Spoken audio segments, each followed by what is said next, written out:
And I tell you, I still can't get over the fact that that was me. Whenever I see those pictures, I get Facebook posts all the time.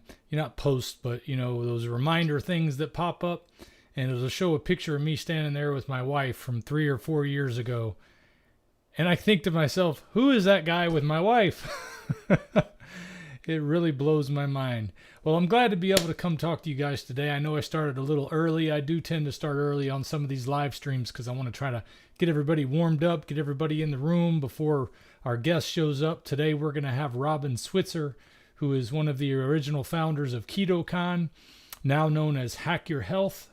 And we're going to talk about that. I don't really know much about why the name change came about, but I do know about KetoCon. I went last year, and it was an experience. It was something eye-opening for me, and I'm hoping it'll be something that's eye-opening for you if you're here for the first time to even hear us talk about it, because it's the kind of thing that I probably wouldn't have been interested in participating in earlier in my life before I got into this way of eating, because I know I was always the kind of person that's content just to stay home, not want to go anywhere, don't want to see anybody. I'm happy to stay home, watch TV with my family, play board games, do work in the yard, anything but get out and meet with people. But I did something yesterday that reminded me how important it is that we physically get together, aside from going to church every Sunday, which is obviously an important reminder for us as believers, that those of us who are, that it's important to gather together to encourage one another. Well, I think there's the same encouragement comes along when you're getting together about something like this.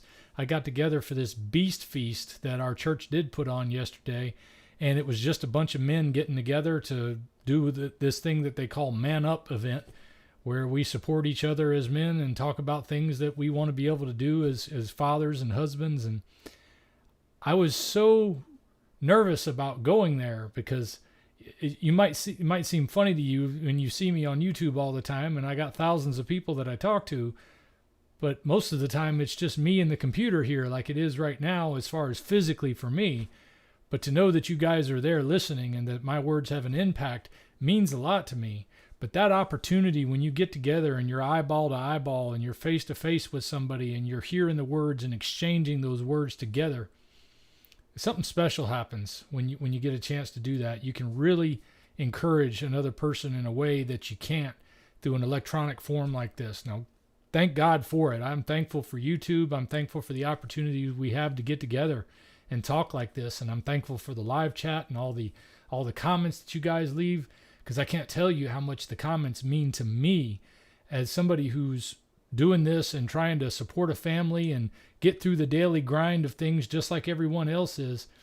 Sometimes I feel like I'm still alone, because when I go out into public, I see so many people who have no idea what they're doing when they stay in the current food system that we live in.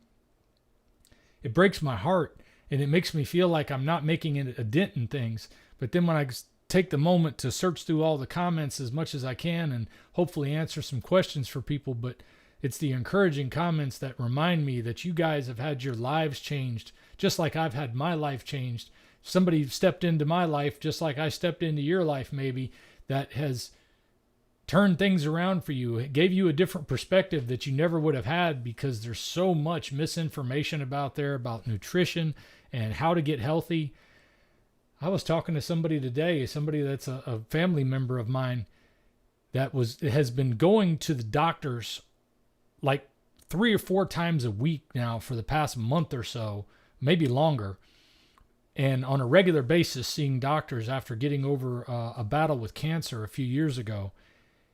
And she's finally getting to the point where she's realizing these people don't have any answers for her problems, that she's just spending money and it's increasing her problems because she's getting more and more wrapped around the axle about all this time she's spending going to doctors, sitting in a doctor's office, having them not listen to anything she's saying, not really answering her questions, never really coming home with any kind of solution or a feeling that I'm moving in a positive direction. That maybe the answer is this thing that this crazy family member of mine, Dante, has been talking about all along, and that's changing your life with what you eat, letting food be your medicine and medicine be the food that you eat, as opposed to finding something some doctor is going to give you as a solution that comes in a pill form, because there are no solutions there. There are just temporary band-aids, and in some cases, they're not even band-aids. They actually might exacerbate other problems. It's something to see people waking up to these things, and it's even more amazing to me when somebody close to me does, because it's kind of like Jesus said in the Bible. He said, a prophet is not welcome in his hometown, and even more so in his own house. It's because they all realize, yeah, we know who you are. We know what a screw up you are. We know what a mess you are, and we know all your problems. You don't have any answers. We see you all the time. But when somebody new, like you guys, have had a chance to see the transformation I've gone through from day one, and then just say, wow, look, this did this for him. Maybe it could do this for me. And I believe it absolutely can, and that's why I'm glad to be able to keep coming back. Well, let's see who we got in the house, if we got anybody in here. Stephen Tucker is here from Midhurst, United Kingdom. All right. Oh, look at that. Robin's calling in. I'm going to bring her in, but I'm going to let her sit there for just a second while we see if there's anybody else in here. Black Star's waving her hands. It's good to have you guys already here. I know there's more people. I see a few more people on the call right now, but I'm going to go ahead and bring Robin in now so we can get started on this. Oh, yeah, I got to bring her in as a guest here. Okay, assign. And there she is. Hey, Robin. Hey, how are you? Fantastic. How are you doing? I'm doing good. My voice sounds a little froggy. I apologize. I'm fighting off a cold right now. But other than that, I'm great. Well, I hear there's some stuff going around like that, so I hope everybody's staying free from these different things. We got a few folks in the house from all around the world already. We got somebody here from the UK. We got folks here from Australia. Let's see, we got Paolo Gracenti here from Amsterdam. Linda Straub is here from Vancouver, Washington. Trisha Grant from Detroit, Michigan. Southern California's here with Nancy Chandler. Damascus Road Trucker is here from Raleigh, North Carolina, and I'm sure there's a lot more joining as we go that want to know, what is this KetoCon thing about? And I was kind of telling them before you came into the call, I was talking about how my personal experience was, thinking to myself, why would I want to go to an event? Why would I want to travel all the way to Texas? Why would I want to do all these things? And I've recently been reminded how important it is for us to be able to get together of like-minded people to encourage one another. And I'm glad to be able to have you on to talk about what you've been doing. And I was there last year and I got to see it firsthand. And even then it was kind of so overwhelming with how much was going on, really what benefit, how big of a benefit it was, until I got to the final day and I said, you know what? I'm missing everything by not being back there listening to all these speakers. I'm walking around trying to talk to people, but I want to be able to do that when I go. But it's one of those things that it's hard to have an emotional feel for until you really see it and you really get a chance to do it. But I don't want to steal all your thunder before we even get started. For those of you who don't know who you are or what KetoCon is or what Hack Your Health is, why don't you start off by telling us a little bit about your story, how you came about to be doing this, and then Sure. maybe you can segue into what's going on with the name. Not necessarily change, but there's a change obviously with the KetoCon and Hack Your Health. So I'd love to get started with that. Sure. Well, I started doing this event in 2017. And when we first launched, it was under the KetoCon, the Science and Stories of Keto brand. And that was because I had recently left my corporate career. Bank of America. I had been in financial services for many, many years. And I had found a lot of success on my own personal health journey with low carb and ketogenic protocols. And since I was in my 40s when I found this, that means that I was struggling for a really long time. So I was very enthusiastic, and I wanted to share what I had learned. And I wanted to leave the banking industry to do something I could feel more passionate about. So I joined KetoVangelist, which is the brand that started all of this. And we launched the first KetoCon in 2017. I had never produced a live event before, but I had been a speaker at many treasury management events, and I had been part of the sponsorship and exhibitor setup with Bank of America at treasury management, like trade shows and conferences. So we kind of backed into the experience based on what I had been through as a speaker and an exhibitor to build the first event. And this was all around the ketogenic diet. So we had at the time we had 4 or 5 Facebook groups, 3 different podcasts, and several other social media accounts that totaled more than 500,000 people. And we thought, wouldn't it be awesome for all of us to be able to have a place where we could get together and meet each other in person? And, in 2017, you couldn't order a bunless burger without people looking at you sideways. Yeah. And so things were a lot different then. So everybody was really desperate for this place to feel like you were part of a community where you didn't feel so ostracized because of the way you felt was best for you to eat. So that's why we started doing KetoCon. And the first year just blew our minds because we didn't know what to expect. We didn't know how many people were actually going to want to be part of this. And the first year we had about 500, I think we had 580 attendees and 39 vendors. And that was a huge success for us. So we right away signed up to do it again. And the following year we doubled in size, and then we doubled in size again. And then in 2019, we had close to 3,000 people there and 120 vendors signed up to be there. And we were planning for 2020 after that. And then we all know what happened in 2020. So we had to postpone in 2020. We couldn't do the event in 2021 either. Too many restrictions on live events. And then 2022, we came back.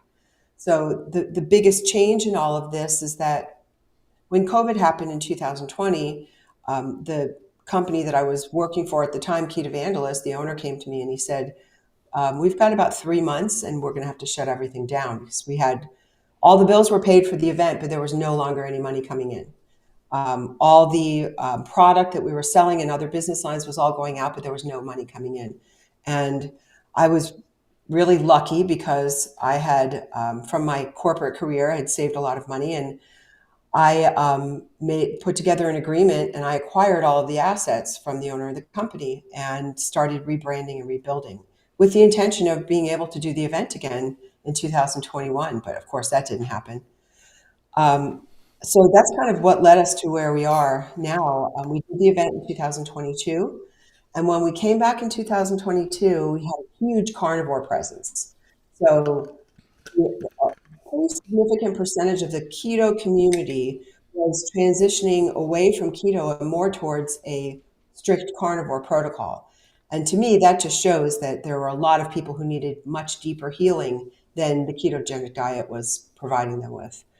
So we made a decision in 2022 that we were going to rebrand so that we could throw a wider net, so that we could bring more people that had more interest than just the ketogenic diet to this event. And the way that we decided to do it was change our tagline first. And this actually happened on a road trip. My son and my daughter-in-law and my granddaughter and I were driving to North Carolina, brainstorming on what can we rename this event so that we are keeping the community that we formed, but like I said, throwing a wider net. And my son came up with Hack Your Health, and we decided that we would change the tagline.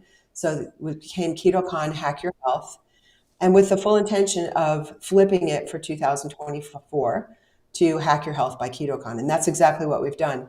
And I think what that's done for us is that I've brought in speakers that are addressing a wider variety of topics, and sponsors and exhibitors who are bringing a wider variety of solutions and software and wearables and products and supplements and that kind of stuff. And so my whole goal in all of this is I want to be able to spread this message wider, and which is something that you've done with your channel. And it's really I mean, it's too early in the game for us to provide scientific studies, although there's a lot more out there today than there was in 2016, and a Yeah. lot more of it geared towards meat-based carnivore diets as well. Um, I feel that science, as much as we try to make it available to the general public, they're not getting it, because I don't know about you, but I look around me and there are more and more sick people Yep. every day, and they're younger and younger. So I want to be able to reach as many people as possible so that we can avoid, so that they can avoid what I experienced in my own health journey, what I know you experienced in yours. And so that's the reason for the rebrand, Hack Your Health by KetoCon. And Well, that's holding on to perfect. holding on to the KetoCon branding strictly for marketing purposes, because we built a strong presence with the name Yeah. KetoCon, and we'll eventually drop it. But this event has morphed into something much bigger than just the ketogenic diet. Absolutely. And I think the KetoCon name was great, even for carnivores, but it does seem to give a more inclusive sense to those who are, because there's a lot of people who get real strict about what they're doing. And I can understand why, because for me, doing the lion diet has been important, keeping out even the other meats that I can't handle with my gut issues.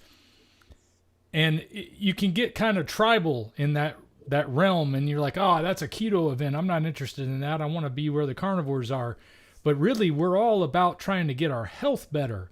We're trying to live the best life we can, and we don't have any illusions that life is only a one-time shot, and we got to be as healthy as we can if we want to be able to enjoy time with our husbands and wives, our children, our parents, hopefully our grandchildren, and maybe even great-grandchildren. I used to run a retirement home, and one of the things that was the hardest to watch was seeing these young people that would come in to visit with their great grandparents or their grandparents in some cases, or even their great great grandparents. And a lot of times they would feel kind of intimidated to even go into this environment, because nobody wants to be in a place where it's like a home for people to be in. I don't want to ever denigrate what a lot of people who run those type of businesses are doing great things to try to help people. But it's like a Band-Aid on a problem that we could be solving if we would attack where the actual problem is. And unfortunately, a lot of these homes, like the one that I worked in, the regulations would tell us we can't do this, we can't say that, we got to cook this kind of food, we can't serve this, we can't bend the rules on the medicine. There's just so many restrictions on what we can do, because they think they've already got this guideline they have to follow.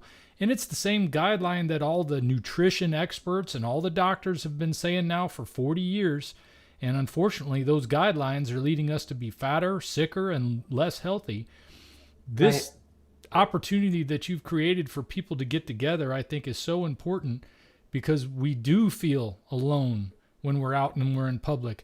And it's hard to talk about it. I was just mentioning earlier before you came on how I was at an event yesterday where I was with a meetup with a bunch of other men that were getting together for a church function where it was to support manly behavior, being a good husband, being a good father, doing those type of things.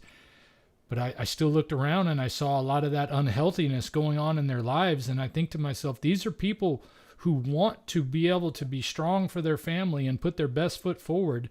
How can I even approach them about this sometimes? I can't just come out and say, man, gosh, you look like you need to change the way you eat or something like that. But because it's not going to be effective. It's not so much that it isn't the truth, but it's just going to be like a slap in the face, and I'm not going to be able to get anywhere with it. And I thank God for not only the opportunity to have done what I've been able to do on YouTube and what so many other influencers have been able to do, talking about their experiences on carnivore and keto, that they've been able to change their lives for the better when it comes to not only their physical health, but their mental health and even their spiritual health. I know I've experienced on all three levels where everything just seems to get better. And I want to be able to spread that to as many people as I can. But it does get discouraging when you go out and you see so many people that our lives revolve around food. It seems every social experience. If it wasn't for the fact that I have a church function to get together with some people, the only other option it seems I would have is go to restaurants or bars, and hopefully I'll meet somebody there. But we're all going in there to participate in something that's taking us further down the wrong path in most cases. Now, some restaurants actually serve some food that's good for you. But even they could benefit from taking on, I think, the carnivore approach when it comes to they have vegan options and they have vegetarian and gluten-free, but you don't find many restaurants that say, oh yeah, we have a carnivore specialty. Here's your menu for carnivore. You know, that would be wonderful if they did. And I'm hoping to be able to see that someday. But I guess I want to be able to touch on the excitement part. What is it that makes you passionate about getting together? What have you seen with seeing people come together that makes it such a big event that it's worth buying airline tickets and buying tickets to go participate in this thing? Well, I can tell you that I'm very aware of the fact that there is a lot of information online. And I think that people find themselves overwhelmed and not really sure what advice will meet their own personal needs. So, in my opinion, what I've experienced with this event is that people, when you walk in the room, when you walk in the venue, and I'm preaching to the choir here because I know you felt this. When you walk in, you can feel the energy in that place. So when you put a few thousand people in the same room who are all passionate about improving their health, it becomes very uplifting for the attendees and for me and our staff. So we're bringing together people who are celebrity in the wellness space, people who are influencers in the wellness space, and people who want to learn. And the only other way that you can do something like that is to do an online summit. And my experience with online summits has been that they're great for learning, but they're very difficult for feeling immersed or feeling part of a community. I've been invited to many online summits. I've attended many, and I've registered for many that I didn't attend. But being on in an online summit, for me personally, there's too many distractions. But being in an environment where you're surrounded by thousands of people who are equally as passionate about improving their health, optimizing their longevity, it moves you. So what I feel when I see the line of people getting ready to walk into the building, or when I see the people networking within the venue, with the speakers, with the vendors, I see that people are forming community where they feel supported. And that was originally why we started doing this in the first place. Put together a place where we can all support each other in the improvement of our individual health. And that's what this still is, really. Yeah, well, in addition to that, I think it is kind of cool because a lot of the people that are watching right now, I'm sure, are already fans of people that are going to be there, like Dr. Sean Baker. Dr. Ken Berry is going to be there again this year? Ken Berry's not going to be there. Oh. Dr. Robert Kiltz will be there. Okay. We got a lot of doctors this year. I have a hard time keeping track of them all. So Dr. Annette Bosworth will be speaking. Ben Azadi, Sean Baker, Dr. Berg, Dr. Eric Berg, Dr. Anthony Chafee is going to be joining us. Wonderful. He's coming in from Australia. Maria and Craig Emmerich will be there. Tim Gray is joining us from Europe. Chris Gethin will be joining us from Europe. Let's see if there are other names here. Dr. Amy Horniman, Maggie and Brad Jones. Dr. Christy Kesslering is going to be speaking this year, and she's going to be speaking about protein and cancer, and she worked in the oncology field. Let's see, Courtney Luna, Max Lugavere, Bella Ma, who is the Steak and Butter Gal on YouTube, which I'm sure a lot of these people are familiar with.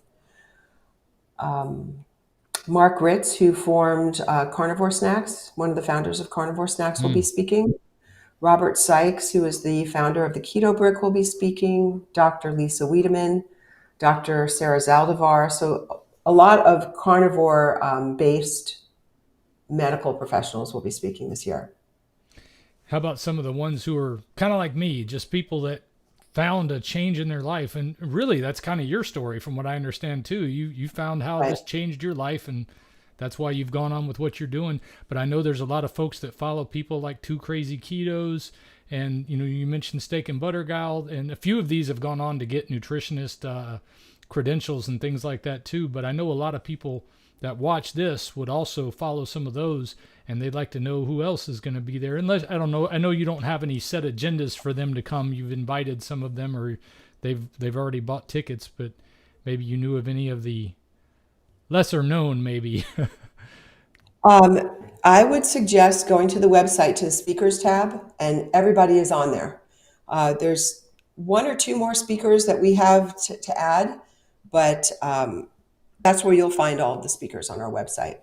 Okay, let me take a look. And that way I won't have to like name them all off. For anybody There's who more than hasn't 50 seen it, speakers coming to the event this year. I'm sorry? Oh, I was just showing the website on the screen for anybody who hasn't seen it. It is hackyourhealth.com, and you can get your tickets there. And by the way, if you use my code Dante, Dante, you'll get $50 off your tickets. And let's see, you've got several different options here, but it should have, let's see, somewhere down here, you got all the experiences people have had, frequently asked questions. Go back up to the top. And you can see, the menu, and you can see attendee info. That's information about the event. And then speakers, yes, all speakers. Okay, so you can go there and see a list of all the different speakers that are going to be there this time. You know, and there's a lot of names on this list that I don't know because I don't have time to watch everybody's YouTube channel, but there's so many different people out there talking about this now. And I think the more, the better. There is I have no competition emphasis with any of these people. I just want everybody to be reached by somebody in this group that's going to help more people get healthy and happy again. Because we've got a whole nation, a whole world full of people that have been buying so many lies about health and nutrition that you think you're doing the right thing, but then you wonder why you're still sick every time you turn around. And that's what this is all about, is getting a chance to maybe see some of the people who have changed your life, to be able to put your hand in their hand and say, thank you for coming into my life and helping me realize this. You know, I thank God for the fact that Jordan Peterson, I was following him for something totally different than nutrition. You know, I was trying to deal with a lot of things going on in my life at the time, and he was helping me understand some things and open up my eyes to some understandings of myself. And then out of the blue, hearing about him being on this all beef diet, I thought, wait a minute, I had done, what was that, Atkins diet back in the 2000s. But that was just because I saw somebody lose a bunch of weight, and I thought, hey, I'm going to do that so I can lose some weight. But then I went back to my normal way of eating after that, and I didn't make it a lifestyle change. When I heard about the changes that came from what Jordan Peterson went through, first of all, it opened my eyes to some things I didn't understand about vegetables and seed oils that I had never even considered when I was doing Atkins. I was just looking to lose some weight. But when I started seeing the health changes, like the gut problem that doctors had no answers for, and they weren't helping because I had $20,000 worth of doctor bills by the time I'd been to see a few of them. And I thought, man, I'm not getting any answers from anything. And now I've got all these bills on top of this, which that was adding to my stress, which is certainly adding to the gut problem. And then to hear that Dr. Peterson had all these breakthroughs in his health, I thought, well, I'll give it a try. Was able to deal with the gut problem, got rid of high blood pressure, eventually was able to deal with the low testosterone issues that I didn't talk about in the beginning because that was kind of something I was a little embarrassed about, that I needed to have something for proper sexual function. And I found out eventually, once I had gotten off of the testosterone injections that I was taking, which were a really low dose, to 0.5 cc per week, but it was just something that I didn't want to keep doing, and I stopped. And then the doctor said, well, that's, your testosterone is going to drop through the floor now. It's going to be less than it was when you got started because you've been doing this for 4 years. And I said, well, I don't know what else to do because I don't want to keep coming to ask you for permission to take something that supposedly makes me feel normal.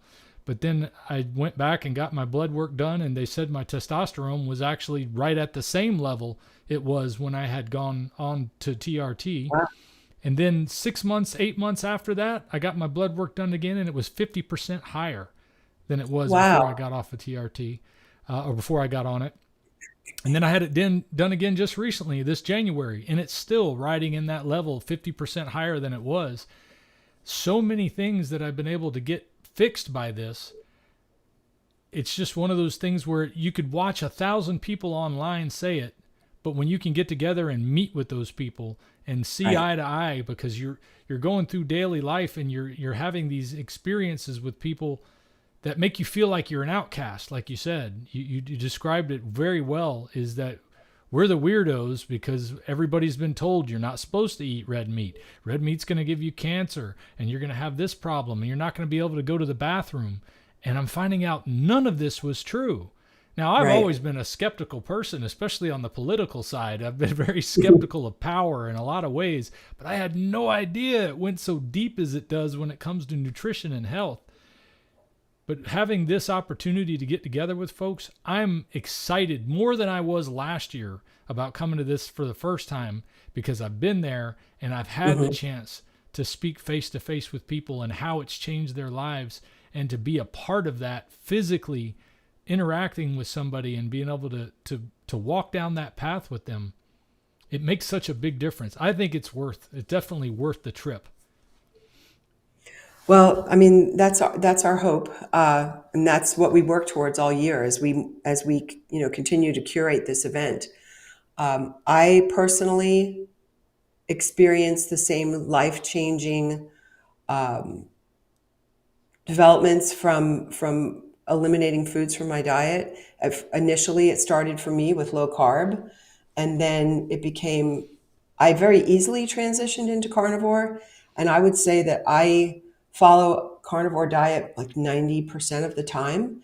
And the other 10% is when I love cucumbers and avocados. And so occasionally I eat those. But for me personally, I know I don't feel ostracized. I don't feel alone eating this way anymore. What I find is that it has given me freedom from feeling addicted to food. So my diet is very simple, and I keep it that way intentionally. And I find that when I try to add variety, or if I'm cooking for other people, or I'm trying to like spice things up a little bit in one way or another, it complicates things for me. I'm a very creative person, so now I've found other ways to use my creativity outside of cooking. But for me personally, I like to keep it really simple. Getting rid of the food addiction or the obsession with what am I going to eat, when am I going to eat, how am I going to cook it, all that kind of stuff. Not having that even in my thought process anymore is freedom. You're absolutely right. And I'm so glad that you ended by saying the word freedom, not just because that's part of my channel name, but because when I chose that name, I had no idea the freedom that I was finding in this. That was just switching. Before this, I did a gaming channel because I was working with my son who was under the age of 13. And I thought, you don't need to be just out there putting stuff online. Let's do it together. So I had, started doing Golf Clash on YouTube, and I had like 500 followers or something. Not that I'm denigrating that. That was wonderful. I mean, it's just amazing to have 54,000 people now coming to hear what I got to say about this. But it was all because I got to that point in my life where I needed to make a change. And when I launched that first video, 125 days on Lion Diet, it was because I thought maybe some of the guys who play these games with me, who I know are probably not getting as much activity or the right food that they need because they're, like me, sitting around playing video games all the time. Maybe this will help them, because I knew I was going to lose weight from my experience on Atkins. But I had no idea how many thousands and thousands of people were going to stumble on that video and be like, wow, what is this? How can meat do this? How can getting all this stuff out of your life change so much? And the freedom that has come from not being a slave to all of those different food commercials and the boxes. When you walk down the aisles in the store, it's just advertising everywhere. And every time you're watching TV, they're either trying to sell you drugs or food, it seems, neither of which is going to get you healthier. And it's all about making money. And they're not even offering you anything of value. Most of the time, the food is the best way to, I saw somebody put it was, this is not food. These are food-like products. And even that's not really strong enough, because they just don't have any nutrition in them. People are buying food for the purpose of having what their body needs so that they can get through their day, so they can do what they got to do, so they can raise their children and feed them right. But what they're really buying is addictive drugs that are designed to keep you hooked and coming back for more, giving you just enough energy to last from the last bowl of cereal you had to the next one. I'm sorry so sorry about your illness. No, it's okay. It is what it is. You got to do what you got to do. But that it's the cycle we all get stuck in, because we've been told since we were little kids that, you know, the box says this is heart healthy and this is good for you. So we've all been trapped in this thinking that says you got to keep eating wheat, you got to keep eating fiber, you got to keep eating all this stuff, but it actually isn't true. And when you find out that you've been living under this lie and you're able to break free from that, there's levels of freedom too.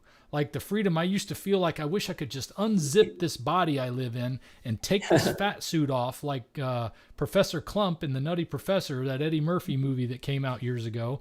I always felt like that this is not me you're seeing. You're seeing somebody else, but I can't get this off. I can't unzip it. And now I've been able to take that off. And sometimes when I still look in the mirror and I think, is that really you?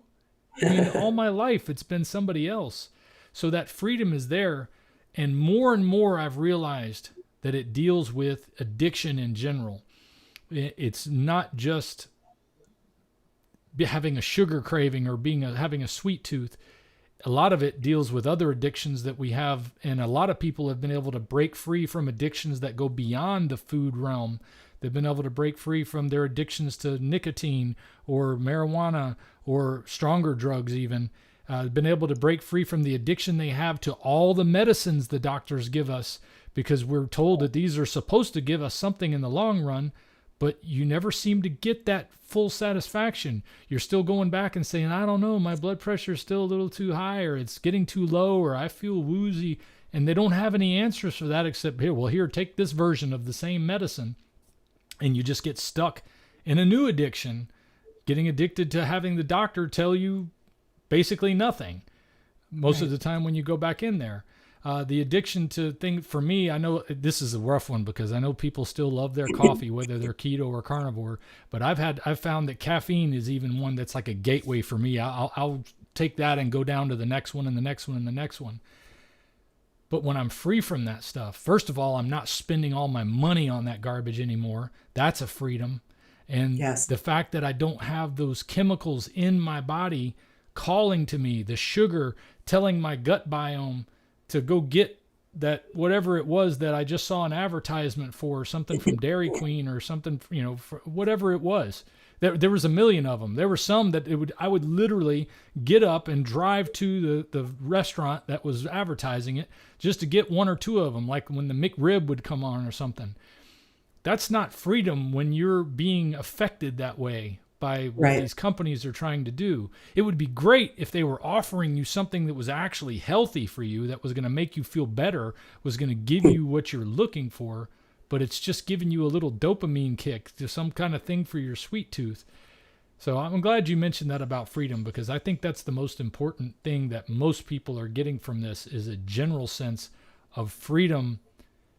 But there is that thing that's lost when you don't have a community around you that helps you to have that feeling of inclusiveness, because no man's an island unto himself. And it's real easy for us to just kind of lock ourselves down in our houses and say, all right, I'm just not going to go out in the world. I'm not going to go out and deal with people because I don't want to go to the bar. I'll be tempted to drink. I can go watch the football game down there, but even that has caused me to make a mistake and say, I'll order one beer. I'll order another beer. And the next thing I know, I'm feeling sick because I'm not used to drinking that kind of garbage. And I'm just trying to participate. KetoCon gives us a chance to get together and possibly even network with people that might live right in our own community. And I've had a few people on my Facebook page recently, the group page, that have been talking about wanting to do a meetup. And I am seriously looking into doing something like that for my area now, because honestly, KetoCon, you're what you've created is what inspired me when it hit me that that's what I need to do. Just planning for this live stream and being able to come talk to you reminded me how important it is that we get together and that we're It able to really meet is. with people. Yeah. The way I see things, the diet culture, the diet camps are another way that we allow ourselves to be divided. Politics is a way that we become divided. Yeah. Our position on political issues is another way for us to become divided. But if we can find something in common with people where we can all be together and support each other, in my opinion, this is one of the most important places to do it, because if you can do all you can do all these different biohacks. You can take all these different supplements. You can buy a red light therapy. You can do all these different things. But if your nutrition is not corrected for your individual type, then all these other things aren't going to make a difference. And it's become very clear that there are a lot of us that are struggling with depression, with addiction to all sorts of things, including social media. But Yeah. all of these things at their endpoint divides us instead of bringing us together. And all of us, regardless of what stage of life we're in, need to feel that we are supported by others. We need community. Absolutely. So I feel that there's really no other place in my life, myself personally, throughout the year where I feel that type of depth of connection to community, except for at this event. So, I mean, that's one of the reasons that I keep doing it, obviously. I find that bringing people together, watching them collaborate, watching them network, talking to people one-on-one that, follow us throughout the year and what we're doing, and sharing their successes based on information that they learned throughout this type of broadcast, or through a broadcast through our YouTube channel. That's how we're going to make a difference. So these small groundswells multiply on each other and become movements. And that's what this event is really about: educating people and being part of that movement that will help the overall health of everyone, not just a select group of people who can afford it. Yeah.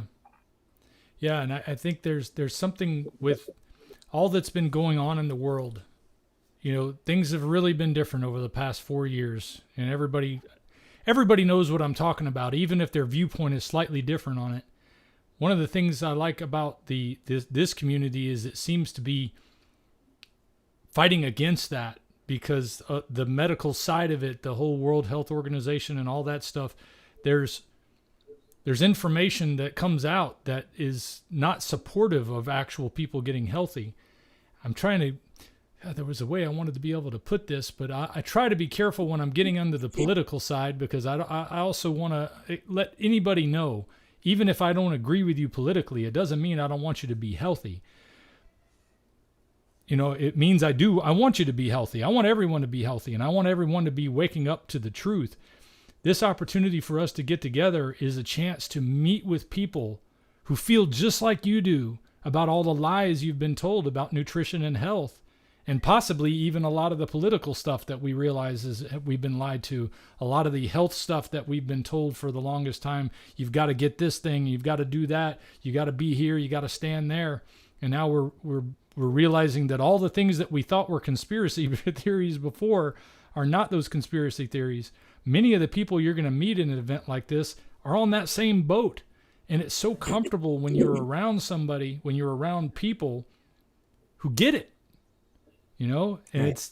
You're going to have that by coming to KetoCon. Also, I like the idea that, what's that? I'm sorry, hack your health. It's hard for me to change my thinking on it. I've been trying to wrap my brain around it, but hearing you talk about why you changed the name, that's a big part of it. But having our chance to get together, I think is real important. And then it is kind of cool because you see a lot of the products and things that are available, and you think, well, I can't just buy everything. The nice thing that's kind of cool at Keto or Hack Your Health event is going to be the opportunity to maybe try the Carnivore bar, or try the the whatever it is that somebody is doing. I don't know who all is going to be there, but you, like you said, you can go to the website and see all the vendors that are going to be there too. So if you've looked at some of the products some of these folks have offered and you've thought, it's a little pricey for me to go ahead and try that right now, while you're at the event, you can try tons of different products. And I guess the Carnivore Snacks people are going to be there. I've tried their product. I really liked it. I, of course, like Carnivore Crisps as well. And I don't know if they're going to be there, but there's going to be a lot of these vendors there. There's going to be vendors for different things that you might have wanted to try, like a cold plunge and the red light saunas and maybe some dry heat saunas. I don't know what else is going to be available. But it is cool to be able to try some of these things, to physically see them. I know my wife got the chance to do a oxygen chamber that they had. Some company was showing there. And she said, man, I've been wanting to do this forever. But if you ever try to look up how to do that, it's kind of expensive to go get some hospital to let you lay in their oxygen chamber. Well, she laid in there for 30 minutes. She said this was fantastic. And I know I got a DEXA scan the last time I was there. I'm looking forward. I don't know if they're still going to be there, but I'd like to look in to see about that. It's great because I want to get to, who was that? Body Spec, I think it was. So they're going to be there again. That's great. I'm going to get another DEXA scan and see if all the sprinting I've been doing over the past 45 days has done me a whole lot of good because, that's another thing. The fact that I can sprint at 51 when at 48, I could barely get up to go walk for 30 minutes. Wow. I mean, I couldn't get up off the ground. If I was in a crouched position like this, I would have to have help or somebody lift me back up. And now to know that I can get into a full squat and stand all the way back up on my own, that's because of changing the way I eat. If it wasn't for changing the way I eat, I wouldn't have been able to do the exercise to get this type of stuff done. But it's going to be cool to be able to see all those same people again. And then what's the best way to put it? The speakers, the discussions that are available when you go back behind the curtain and sit down on the bleachers and you get to see all the people that you've watched on television or watched on YouTube. I watch it on television because I got the Apple TV hooked up to my thing for my YouTube. So it's like these are my TV stars, these are my movie stars. I get to go face to face, hear them tell me about something new that they're working on or what they've heard recently, those encouraging things that keep us going so that when we have to go back home and we don't have all these folks that are surrounding us that have these encouraging stories and these hacks and tips that we're all looking for, because everybody's trying to figure out what's the answer? How do I do this? And when you say hack your health, that says it right there. The answer, that's an interesting thing for you to bring up. The answer is going to be different for each one of us. Yeah. And that's part of the message that I'm trying to bring to this event is that what worked for me may not necessarily be what somebody else needs to do. I mean, I was in my late 40s and had been quite unwell for probably 30 years when I found this way of eating. So now at almost 62, I find that there are a lot of things that I do that some other people might not really find very, they may not be interested in doing. So not everybody needs to go to the same extreme, that I went to. However, I do believe that people that are drawn to this event want to learn more about optimizing their health, regardless of where they are in their journey. And that's what I want to portray in this conversation is that regardless of where you are in your journey, you're welcome to an event like this, whether you just realized I'm really unwell and I need to do something about it, or you've been working on it for years. There's a supportive community that wants to be part of your journey and to hold you up, to help you. And I feel like everybody should have a place, like that to go to in their life. So we'll keep doing it, just to keep welcoming people and to helping people. I figure that if I can get 3,000 people to this event, every one of them is going to impact at least one other person. Yeah. So that means that I'll impact 6,000 people a year. And if I can keep doing this for a few years, that will continue to grow, and I'll be able to make a difference. Yeah, and then those people come home and tell somebody else, or somebody is going to Right. see. Maybe it's just they're going to see it because, as I've mentioned before, a prophet's not welcome in his hometown. When you come home, a lot of times you face a lot of flack when you go on a way of eating like this, but eventually the results are just going to be hard to ignore. And even the people that wouldn't believe and didn't want to believe or just didn't want to change or whatever it is, they're going to get to a point, because the way the food and medical system is designed to keep us all trapped, at some point, everybody is going to realize, I got to do something different. Right. And they're going to be looking for who's already been doing it different. And those people that got together at KetoCon, a lot of times are going to be the ones to bring that back home. I'd like to be able to ask if anybody has any questions directly for Robin right now. Please put them in the live chat, because I'd like to be able to ask those questions. I've had some random questions about air fryers and whether you cook raw or, eat the meat, whatever. Those aren't the questions I want to address on this live stream. I want to try to focus on anything that deals with questions you have for Robin, specifically about the Hack Your Health event that I keep trying to call KetoCon, but I love both names. I will say we had a comment here from Dukes and Daughters. Robin, you are so beautiful. I love your hair. Lori. Aw, thank you. Thank you. That was very nice. I'll address a comment that I saw float by about caffeine. So okay. I had the same issue with caffeine myself personally. I had to stop using caffeine. I didn't realize how strongly it was impacting me until I tried to stop using it. So what I did was I started drinking coffee that was half regular and half decaf for a while, until I could get used to not having less and less caffeine. And then I just dropped caffeine altogether. So when I do drink coffee, it's always decaf, although I understand that there's still a little bit of caffeine left in the processing. But it can be difficult for people to give up caffeine. I don't know if you experienced any withdrawal, but it was tough for me. The other thing that I had a hard time with, but I white knuckled it, is drinking black coffee. So moving away from anything added to the coffee was, that took me some time. The first time I had black coffee, I was just like, God, this tastes like ashtray water. I know. Well, when you got used to having candy coffee, basically is what Exactly. you get when you go and get all that stuff added to it. It's just another form of candy. My wife and I had actually gone to black coffee before I started doing this. And I grew to like it. I thought, you know what, this has got to be better for you than all that stuff. And then sure. I think we added some cream occasionally, but mostly we were trying to go just straight black. And then I'll have people ask me now that I've quit again, and I want to tell you a quick story about what I went through recently, because I let some of this creep back into my life. I talked about how caffeine was a gateway for me. About 8 months ago, I think I skipped over a part already, but this is what happens when I go live. I can't plan as well. I was working a job where I was working a swing shift, and I was working early in the morning some days and late at night other days, and it could be back to back. And I was using coffee for a couple of reasons. One, because I'm still an addict and I want those things. Two, I had access to espresso, Starbucks quality espresso coffee, and I'm like, oh, this is the way to go.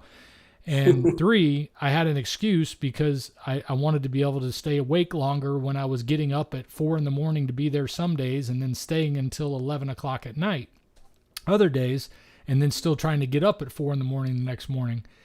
So the coffee was becoming a regular thing. First it was just a cup, then it was 2 cups, and then it was 2 shots of espresso instead of just 1 shot of espresso. I would make like an Americano. It was still black, and I would usually add salt to my coffee. Which sounds weird because there was a song once that makes fun of the idea. It's like, this morning I put salt in my coffee because somebody was falling in love. But anyway, I put salt in my coffee because it was better that way to me. But then it was getting to be more and more. And then my wife, who still vapes, although a lot less now after what I've just recently gone through, thank God for that, because I'm hoping she'll quit completely. I started hitting her vape pen. I've been going through some stresses at work and things like that, and I thought, this will help me relax. But once it got in my system, it was like, oh, I got to have more. Now I'm drinking coffee. I'm hitting her vape pen. I'm drinking coffee. I'm buying my own vape pens. Then for Christmas, somebody gave me a Delta 8 vape pen, which is like a legal version of marijuana vape pen that you don't have to get a prescription for. And I thought, well, this'll be nice. You know, it's Christmas. I'm going to be off today. I don't have anybody to talk to or do anything. I'll just do this. And before long, I'm doing all three. And I'm thinking, my gosh, I found out that I had a thyroid problem that seemed to be exacerbated by all of these stimulants. And when I realized that happened because it had mirrored things that had happened in my life in the past, where I've had these combinations of a lot of high pressure and a lot of stimulants, and including some version of marijuana like the Delta 8 is, which it's just a different chemical formula that makes it legal, but it still gives the same effect or a similar effect to standard marijuana. And I realized that all of these things, I couldn't quit just one. I couldn't just say, I'm going to cut the Delta 8 out, because I would be right back into the addiction phase with the nicotine and the caffeine. So I went cold turkey on all three at the same time at the beginning of January. And it's been rough. There's been days where, because when your thyroid is low, it really affects your mental state. And I started having these depression moments, and I'd wake up with all this dread and this horrific feeling like everything's going to be bad. And for the first 3 or 4 weeks, it just kept going on. And then more recently, it's been getting better and better and better. So I say do whatever it takes. If you've got any issues with that kind of stuff, if you realize that it's affecting you negatively, and sometimes you're not going to realize unless you cut it out for a little while. I mean, that's the beauty of an elimination diet like the Lion diet, is you get everything out of your system that could be causing you problems. And then if you want to try to bring some of that back in, the only danger is you can still get hooked on it even when you realize it's bad for you. But at least you'll know. At least you'll know I did better without coffee. And then when I brought it back in, I started having this desire to constantly get more and more, and it was keeping me up at night. And I noticed that when I quit, I used my the sleep tracker feature on my watch to track how well I'm getting restful sleep. 4 or 5 weeks in a row now, it has just said, you have had the best sleep you've had in 2 months. You've had the best sleep you've had in 6 months. You're getting more restful sleep tonight. You've broken a record. You've reached a milestone. Once I got all of those stimulants out of me, I started sleeping better. And when you start sleeping better, you start feeling better during the day. And then I've started taking up sprinting because I'd kind of gotten away from some of my exercise over the past few months. I was trying to get back into it with walking and things, but now I'm doing sprinting every morning. The only times I take off is when I realize my legs say, nope, not today. And then I won't do any sprinting, because I don't want to damage myself. But I wouldn't have been able to do that if I was still using all of those things that were causing me a problem. So if you feel like it's a problem, the best way to know is to get it all out and then try it without it for a while. You can try to wean yourself off, but sometimes you've just got to bite the bullet and go cold turkey if you want to get rid of these addictions. Let's see here. If there's been any questions. I can't read questions and talk to you at the same time. That's the hard part. Let's see what some of the other people said. Charlene said, my knees were getting bad where I couldn't squat and get back up on my own. Now I can pop up. It is amazing. That's fantastic. Paulo Grisanti says, I train myself every day, squat, deadlift, pull up, bench press. And the last week I started sprinting 3 times per week. That's fantastic, Paulo. I will say one of the reasons why I try to keep it focused on some small amount of energy, whether it's sprinting or doing some sort of HIIT that hit exercise, is because time matters. But then also, if I start piling on every type of workout I can do, I'm going to burn out on this real fast because I can't spend 3 hours a day doing all these different things. I know there's some people who can do that, but I try to keep it simple. Just like with the diet. That's one of the things I love about this is if you keep, when you're eliminating so much from your diet, it's easy to stay on it because it's so simple. I'm cooking the same thing every day, so I have the same ritual for how I cook things. The only reason I even branch out and try other things like sous vide or using a grill is because I want to be able to show the audience, the folks that are watching me, that this isn't the only way you have to do this.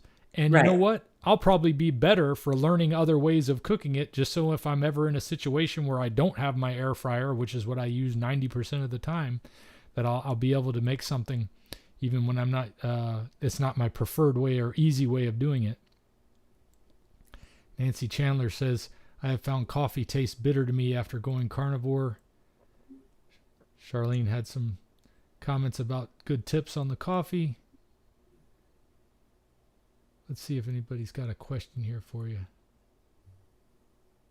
Well, I'm just going to throw it up and hopefully it's a good one. I have been on weight loss stall this time for 6 months. The first 3 I was still shrinking and got in smaller sizes, but now just can't seem to get any more weight gone.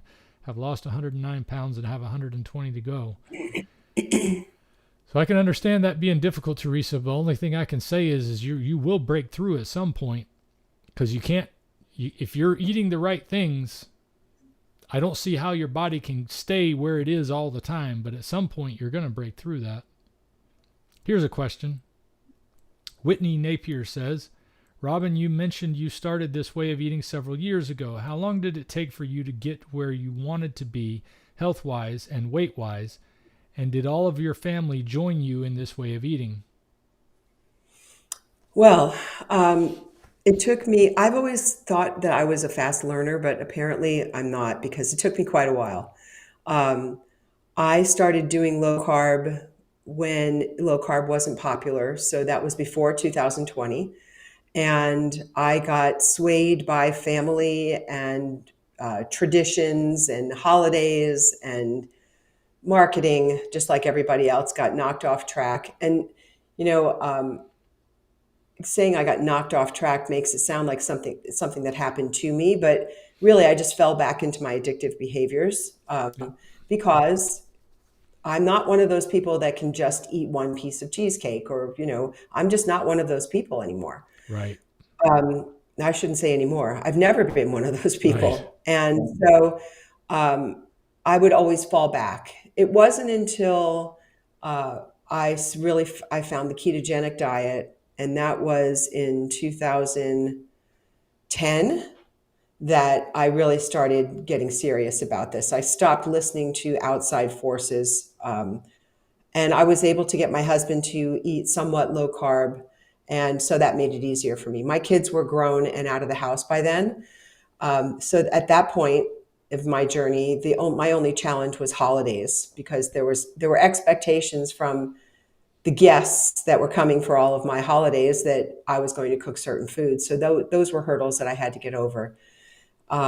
Then I would say it took me, I lost the weight pretty quickly, and then I would fall back into old habits again and get suckered in by some advertisement or some holiday. And it was never a one-day thing for me. It turned into months of not eating right until I couldn't take it anymore, or had gained weight back and then started all over again. So I would say in the last 5 years, I've found what works the best for me and have stopped struggling with it. I still find, to be honest with you, I still find challenges. I still find, food has become entertainment in our society. So, when I get bored, I have to be really cognizant of choosing things to do outside of food entertainment. Yeah. And I sometimes I just have to remind myself, you're not even hungry. Why even bother? Just wait until you're hungry. Um, I think I'm probably currently in the best place that I've been throughout this journey now, because I've been able to find that freedom and simplicity. Um, my first few years in all of this, I was trying to find, when I was doing the ketogenic diet, I was trying to find replacements for all of my favorite addictive foods. And so I would spend tons of money on ingredients and time, on these recipes and everything. And when I was finally able to just let go of all of that, things got much easier for me. And now I don't really give it a whole lot of thought. It's just my life now. So I don't, I don't I don't think about making fancy keto recipes anymore, or anything like that. it's just simplified things for me. And I mean, there's a lot of backstory in all of that. COVID was a huge challenge for me. Taking over this business was a huge challenge for me. And I find that when I'm really stressed out, I work at home. This is my office in my house. I find that when I'm super stressed out or overloaded, I find myself getting up and walking into the kitchen, and I'm like, what am I doing in here? There's nothing in here for me. Turn around and go back to your office. So I think it's kind of like a lifelong journey for people, to reset yourself so that you no longer have to fight with the difference between nurturing yourself and entertaining yourself. Did your family join you?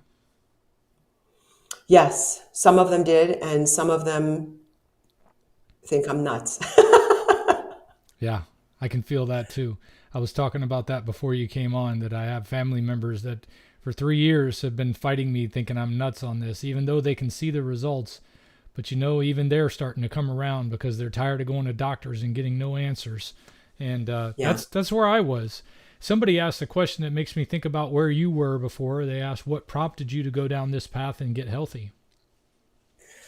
Oh, I was just very unwell. So I suffered from all sorts of symptoms related to hormonal dysregulation. I was totally addicted to sugar. I had suffered from depression really badly. I had a terrible perimenopause experience. And it was weight loss. I think the strongest driver for me was weight loss. I would do anything to lose this extra weight that I was carrying. And it was always somewhere between 20 and 50 pounds that I was overweight. And I had struggled with it my entire life. I mean, I can remember the first time my mother took me to Weight Watchers, I was 11 years old. And I was convinced that I was fat. So they allowed me to join because my parents signed a consent form. But so it was just a lifelong struggle for me. I think the worst part was probably the depression. And as I, was going through perimenopause, the brain fog and the inability to think clearly. I have a lot of longevity in my family. My grandmother lived to 99. Her mother lived to 99. My mother is 81. But they all suffered from dementia. So I have strong genes in my favor, but I also am very aware that lifestyle impacts that. So I'm all about living to 99, but I don't want to spend the last 10 years of my life in a bed. So, I mean, what drives me now really is maintaining my health and staying strong as I live longer, if that makes Yeah. sense. No, it absolutely makes sense.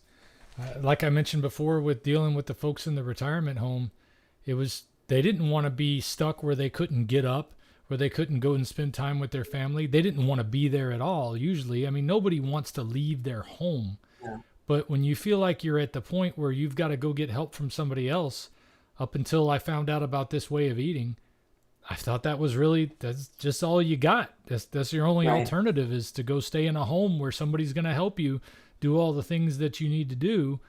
But if they're stuck within those guidelines that don't allow you to eat this way, there's no chance of you ever recovering it.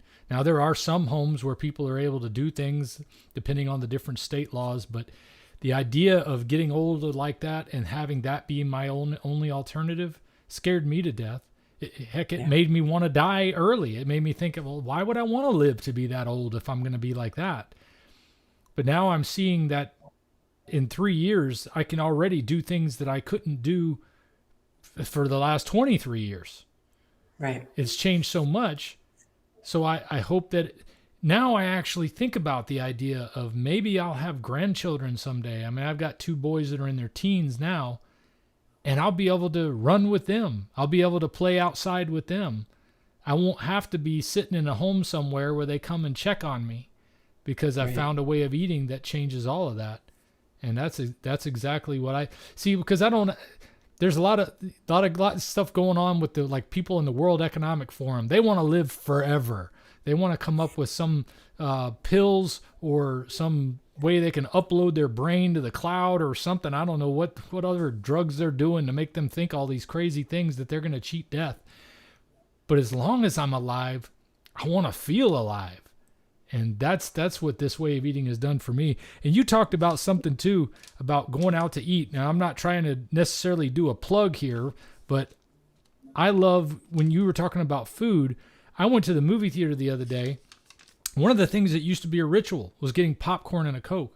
Well, I brought a Carnivore bar. I know you're not supposed to bring stuff into the theater, but I mean, this was at least something I could put in my pocket. And when I wanted to have something to snack on, like all the other people around me dipping in a bowl of popcorn, I'm thinking, well, geez, that popcorn was $14 for a big tub of popcorn. This may not be as big, but it's just as salty and delicious as that popcorn is. And it's about around the same price, but I don't have to feel guilty about it.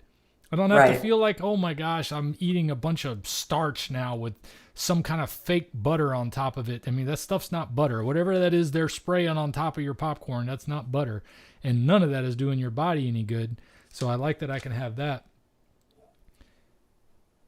Somebody mentioned to me earlier too, getting back to vaping. I'm sorry I bounce around a lot because I'm trying to include everybody in this, anybody who has questions. Nancy Chandler said, vaping can cause popcorn lung. I've heard about that. And it sounds terrible. It was less of a concern when you don't care. When you want that drug, when you want that nicotine, when you want that hit, sometimes when I was quitting, I would just suck into my hand, just suck air out of my hand so I could get by the need to have that hand to mouth thing going on. But that nicotine gets inside of you. And it's like, I don't care. I don't care if it causes cancer. I don't care if it causes popcorn lung. Give it to me. So I appreciate you pointing that out, but it's just one of those things where this way of eating has helped to break some of those addictions that keep you held captive and keep you spending money on stuff that's not going to help you. I get all the time, people can't afford to do this way of eating. I said, if you gave up spending money on all the stuff that you use to cope emotionally with the things in your life right now, you could easily afford this way of eating, even if you don't find the deals that I find on steaks. Like, I know when everything goes on sale. I'm looking for ways to make sure I save money. But there's so many other things that you can cut out of your life. Just stopping at the gas station when you go to get gas for your car and not going in and buying chips and a soda for $5, and you could have even bought that same garbage at the grocery store for half that or less.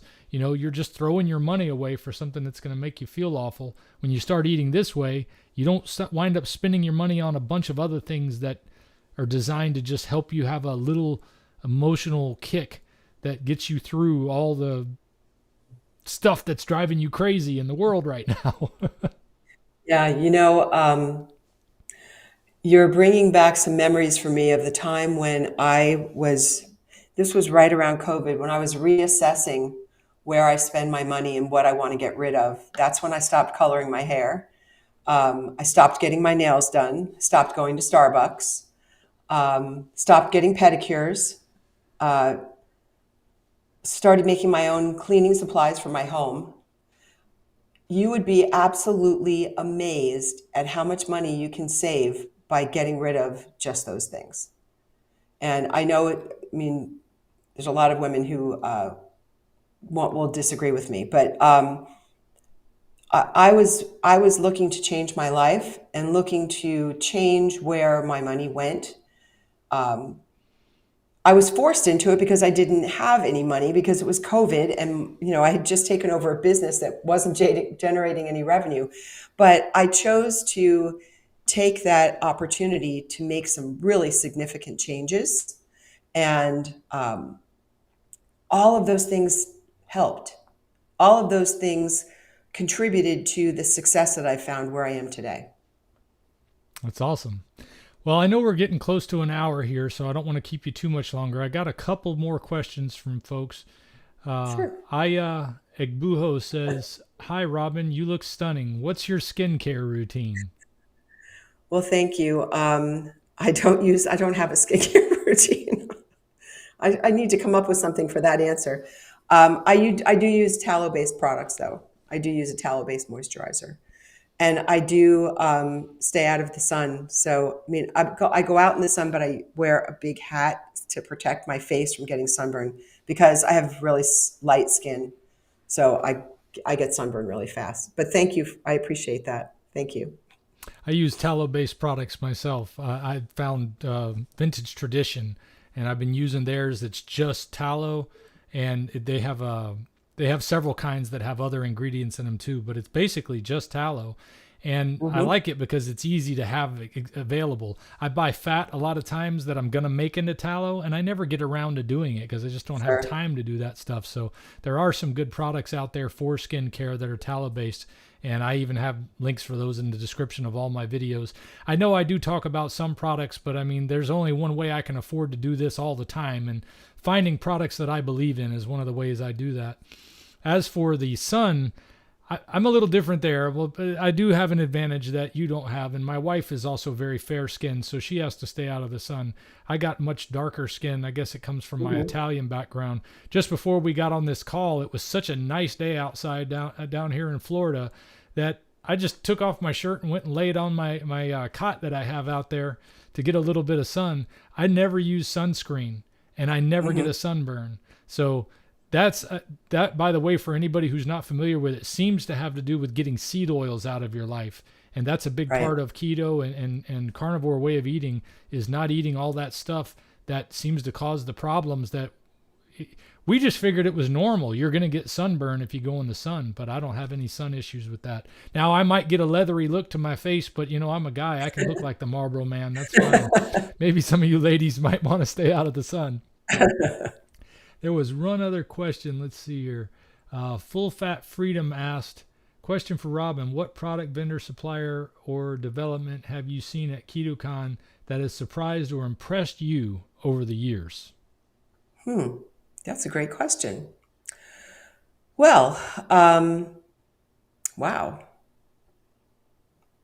I think of all my favorite products when you ask that question. So I love carnivore snacks. I also love that carnivore bar that you held up before. I'm not an affiliate for either one of them, but I will tell you that the carnivore snacks to me are probably they are the best dried meat product I've ever tried. And it is evident at this show because of how busy they are, how much other people like it too. It's not just me. Let's see, Carnivore Bar, I love their product. Now, I was not expecting to love that, but I absolutely love their product. Let me think. Anything that surprised me? Well, one thing that surprised me is how many people jumped in the ice or the cold plunge last year. I mean, they were busy, like one after another. They had people in that cold plunge. I was really surprised. I didn't think that people were going to take it. Were you? Yeah. I love the cold plunge experience. And I mean, that's one of the reasons that we had it there, because I just felt it was so important for people to understand, to have an opportunity to try it out instead of, watching all the social media buzz. And what other products? That's such a hard question. Oh, Intelligent Threads. Are you familiar with Intelligent Threads? Did you try their product? Intelligent Threads makes a clothing product that has some sort of copper weaved into it that helps with inflammation and pain control. And I was really surprised when they did a demo on me during the show, and I tried their product and it actually worked. I was surprised by that. Gosh, I'm sorry, I can't come up with anybody else. The rest, we thoroughly vet all of these companies. So prior to the show, they can go on our website and sign up, but we've declined people before based on things like the ingredients in their products, or if we felt that it wasn't a good fit for the show. It's hard for me to be surprised because I know in advance what they're bringing to the table and what they're going to be doing on the expo hall floor. Pharaoh Skincare is the tallow skincare product that I've been using. And I have to say I was surprised at how effective that is. Because I had used other products in the past that were not natural, and I was not expecting to get good results, and I do. So I guess that's one that I could say I was surprised by. All right. Well, that's awesome. And like I said, everybody, if you guys want to be able to try some of these products that she was talking about, or see some of these vendors, maybe get that DEXA scan, try the cold plunge, try one of the hot saunas, try some of the food that we talked about, because all these vendors are going to be there. And I'm going to be there. If you want to have a chance to say hello to me, I'll be walking around, talking with everyone. I'm going to be participating in the show just like you. I would love to be able to, speak at the event sometime, but I don't know how that works. I know that, maybe I don't have as big of a following as some of the other ones, but you know what? I'm so thankful for the folks I have. I hope I get to see some of you there. I met a few of you last year, and it was just awesome to be able to put some faces to some of the words that I read on the screen all the time. And you can go to the website. I have a link in the description for Hack Your Health. And you can get tickets to the event. It's going to be May 31st through June 2nd. So right at the end of the summer. The weather's not too bad in Austin that time of year, and hopefully it won't be raining, but it's Right. indoors, so we don't have to worry about that either. There's Ubers and everything to get you around. Is there anything anybody should know special about maybe staying close to the event? There is also a link on our website in the section for attendees that gives you a link to. We have 5 different properties on there now that have offered us discounted room blocks. So that would be important. They're all within 2 miles of the venue. Austin is a very walkable city. So since we are just kind of at the beginning of summer, it shouldn't be too hot in Austin at that time. I also live in Florida, so I'm kind of used to the heat, but Austin heat in July is just brutal. It's just brutal. So anyway, what else? The current ticket price for the 3-day pass is $249, and with your discount code, it'll be $199. The ticket prices will increase on March 1st, April 1st, and May 1st. So that same ticket will be $399 at the door. There'll be an email will be going out very soon to all of the existing ticket holders so that they can make reservations for their DEXA scans. There'll also be some natural body weight movement classes taking place during the event that people, I think, would be really interested in. And there's information about that on our website too. What else? I would encourage anybody who is interested in learning more about optimizing their health and doing it as part of a community of other supportive people that are equally as passionate about living longer but living well. I would encourage you to attend. It's going to be a great time. We have a lot of fun. It's a lot of stress for me, but everyone else has a lot of fun. Yeah, and I think that might answer this question somebody threw up, because I was going to ask you anyway. Since you're in Florida, why don't we do one in the winter down here? I would love to. I've looked at bringing the event down to Florida, and maybe doing a second event in Florida, but there are not a whole lot of venues that will support the model that we've built with this event. There's not a whole lot of places that can handle this with enough expo hall space and enough space for a main stage to seat 1,000 people. I haven't found the right place yet. I know we had an event down here in Ocala earlier this year where Dr. Baker came and joined with Dr. John Littell for a whole group that was doing a COVID summit, and they did it at the World Equestrian Center in Ocala. Oh, wow. That might be something to look into if you're interested in that as being an option. And then it's right down the road for me, so I'd love to be there for that too. Where are you? I'm right outside of Ocala. I'm actually in a small town near there called Dunnellon. And most people have never heard of it unless they're driving down 75 on a regular basis. They might have seen the name and called it Dunnellon like I did before I moved here. But yeah, I'm not far. You're in South Florida, or? No, I'm in Wesley Chapel. Okay. All right. Just north of Tampa. Are you from Florida originally? No, I was born in Alabama, but my parents moved to New York, and I was a New York girl until I was about 10, and my parents moved to Florida. Yeah, I'm a native Floridian. I've lived around places, but it's so funny. I'm the minority here. There's so few natives. Everybody's from New York. Yeah, But at it's least true. Alabama was close by to start with. But it's been such a pleasure having you on today. Well, thank you. And we love what you're doing. I think everybody here that came to join for this live stream, I think I saw as much as 150 people in here at one time, which isn't bad for a live event on a Sunday when the Super Bowl's coming up here soon. I think it is anyway. That's I'm not right. interested in watching the Chiefs and the 49ers. So sorry about that to all you Chiefs and 49ers fans. I was rooting for the Lions and the Dolphins to get in. As you can see in the back, I'm a Dolphins fan. My wife's a I Lions see fan. that. But, it is what it is. But I'm glad you were able to come, and I'm glad all of you were able to join us today. Thank you for the questions that you brought in, and I hope I see you guys at KetoCon. Yes, I hope we all see I you mean, at Hack Your Health. I got to get that out of my head. I'm stuck there. All right. It's Hack okay. Your Health I do it event. sometimes too. Have a great afternoon. Thanks so much for Thanks, having Robin. me. All right. Bye. Bye. If we pay extra, could we maybe get some grease or fat?